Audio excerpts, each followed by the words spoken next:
सम्माननीय उपराष्ट्रपतिज्यू, सम्माननीय कार्यवाहक प्रधान न्यायाधीश सपना मल्लज्यू, मान्य मन्त्रीज्यू, म्याडम हाना, उपस्थित मेरा अत्यन्त गण्यमान्य व्यक्तित्वज्यूहरूमा चाहिँ तपाईहरुलाई यहाँ आज उपस्थित भई हामीलाई चाहिँ यो कार्यक्रममा शोभा बढाइदिनु भएकोमा धेरै धेरै धन्यवाद.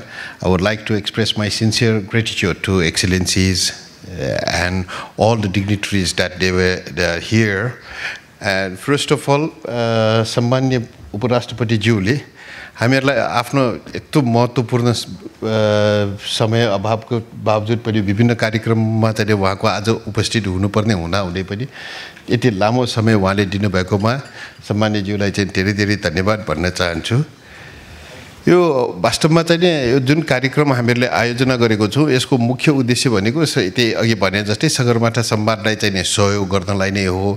तर त्यसमा पनि मेरो विचारमा अलिकता महत्त्व चाहिँ यो जलवायु परिवर्तन सम्बन्धी हामीले विभिन्न सेक्टरबाट चाहिँ विभिन्न व्यक्तित्वहरूले विभिन्न संस्थाहरूले आफ्नो किसिमको चाहिँ काम कारबाहीहरू गरिराखेको सबैलाई चिन्ताको विषय हो. अझ स्पेशली हाम्रो भन्दा पनि युथ जेनेरेसनहरूलाई चाहिँ हामीले के छोडेर जान लागेको भन्ने विषयमा हामीले सोच्नु पर्दै जस्तो लाग्छ.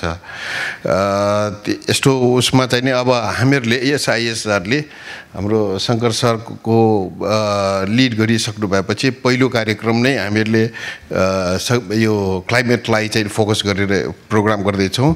यसमा यो 2 दिने कार्यक्रममा हामीहरूले carbon trade, carbon neutral, climate justice र क्लाइमेट फाइनान्सलाई चाहिँ फोकस गरेको छौं भनेदेखि भोलि बिहान चाहिँ एउटा चाहिँ मेम्बर अफ पार्लियामेन्टहरूलाई उहाँहरूलाई चाहिँ ल मेकर्सहरूको चाहिँ भूमिका के भन्ने विषयमा एउटा सानो गोलमेज सम्मेलन पनि सानो गोलमेज इन्टरेक्सनको प्रोग्राम राखेको छौं. यसमा चाहिँ हामीहरूलाई चाहिँ वास्तवमा डाक्टर बिन्दुनाथ लोहनी सर यही कतै हुनुहुन्छ होला, केवल भण्डारी सर, त्यस्तै वैकुण्ठ सर, कल्याण सर यसमा हुनुहुन्छ, त्यस्तै आनन्द मोहन सर जसले अहिले अर्को सेसनमा चाहिँ किनोट स्पिच दिँदै हुनुहुन्छ, मधु मरासिनीजी, अर्को शोभाकर सर जसले चाहिँ ब्याङ्ककदेखि आउनु भएको छ उहाँले पनि भोलि चाहिँ आफ्नो कार्यपत्र प्रस्तुत गर्दै हुनुहुन्छ. अहिले भर्खर आफ्नो उपमेयरज्यू पनि आइपुग्नु भएको छ, तपाईलाई स्वागत गर्न चाहन्छु.